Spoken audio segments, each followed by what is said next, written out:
I can see perfectly. Rocket League! It's that game what people like. It's like kind of crazy football or something where you drive cars around and smack into a giant ball and knock it into the opponent's goal and score points and all that stuff. And now there is a blind bag of it. More a blind sphere, or kind of a blind Death Star in a weird way. So I'm guessing this is based on the ball from Rocket League, because it clearly is. It's Rocket League Pullback Racers. Sorry, Mini Pullback Racers. 12 to collect. Yep, because we're always going to collect all of these. Contains one mini pullback racer from the various ones on display here. And apparently if you get a rare, or the super rare one, you get a DLC code for something in the game, which I'm going to presume is Cold Fusion and ZT17, which I imagine are cosmetic upgrades. My understanding is all the stuff you add to the cars through DLC for this game is cosmetic. At least I do hope so, because who would be so evil as to add some kind of advantage to a loot crate system, therefore creating a sort of pay-to-win scenario? I can't imagine anybody who would do anything so evil. Anyway, so what can we get? We can get Dominus, X-Devil, or maybe Cross-Devil, Hotshot, Octane even. I thought that was Nara, and I thought that's weird, wasn't it called Octane? Then I looked and it was. Merc, Masamuna, Backfire, I can't read that from here, Grog, apparently. I can read with my eyes, but not through the mighty viewfinder. And then there's rare, rare, rare, and super rare. Well, that's a thing, isn't it? So, let's see what it's like inside. I do quite like this sphere thing they're in. I mean, it's fairly hollow. You're not actually going to play much Rocket League with it in real life, but it's something in it. Oh, and inside it's in a little bin bag. And there's a piece of card. Does that mean I've got a DLC code? Have I got a rare one? Oh, interesting. Right, come on then. Yep. It is a green thing. It looks like... Let's be completely honest here. It looks like a 1976 wagon where they've carved out the insides and fitted a rocket engine. I'm guessing that's the look they were going for. Anybody else seen Kill Bill? Not massively impressed by the paint. Look at the windshield there. That's not good at all. So, this is a rare one, is it? No, this is Merc. Surely that's just Merc. Look. It says Merc on it and looks exactly like Merc. So what is this?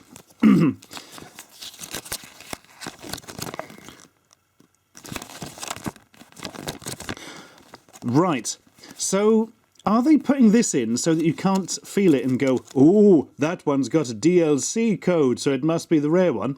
Because I hate to tell you this, lads, you've already put it in a fucking plastic sphere. We don't...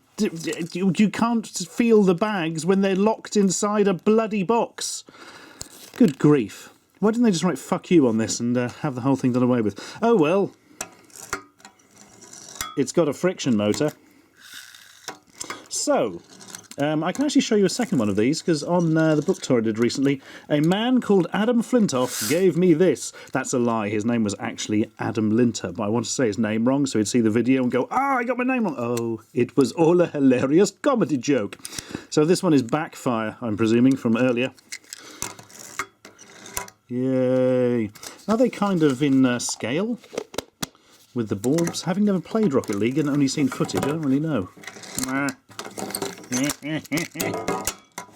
There we are. That was better than 90% of the Let's Plays on YouTube. So, yeah, the cars themselves, they're completely plastic. I mean, I'm presuming there's little bits of metal to keep the motion of the motors going, but that's kind of it. They're very, very plasticky. Astonishingly cheap feeling, in fact, which isn't particularly great, and stops them from going on the shelf of interesting items. They're just going to have to go in the drawer of mediocrity, I think, the drawer of purgatory. But there is a little something extra to be said here, which is, these are fucking £10 each! I shit ye not, comrades. They're a tenner for something which, frankly, you would at least get metal in a car from bloody Poundland. How they can justify £10 for this, I have no sodding clue whatsoever. It's just complete fucking rip off the people who like the game and desperately want some sort of collectible to do with it, I suppose. But I can't imagine these selling, because who in their right mind is going to spend 10 quid on this? It boggles the mind, it really does. Is the DLC something you can sell on Steam for like £400? Like all those bloody PlayerUnknown Battlegrounds hats and things. When I say hats, it's usually the skirts, which are expensive in PlayerUnknown's Battlegrounds. There's a horrible insight into online sales for you. But yeah, how are these possibly 10 quid? In fact, because they're 10 quid... See, they're not crap, so we can't burn them, but they don't even qualify for the Drawer of Purgatory. I'm just going to chuck them in the bin. And not just any bin, but the spookiest bin I can find. Okay, I'm going to admit, it's not that spooky a bin, but it's far more spooky than a normal one. Subscribe for more.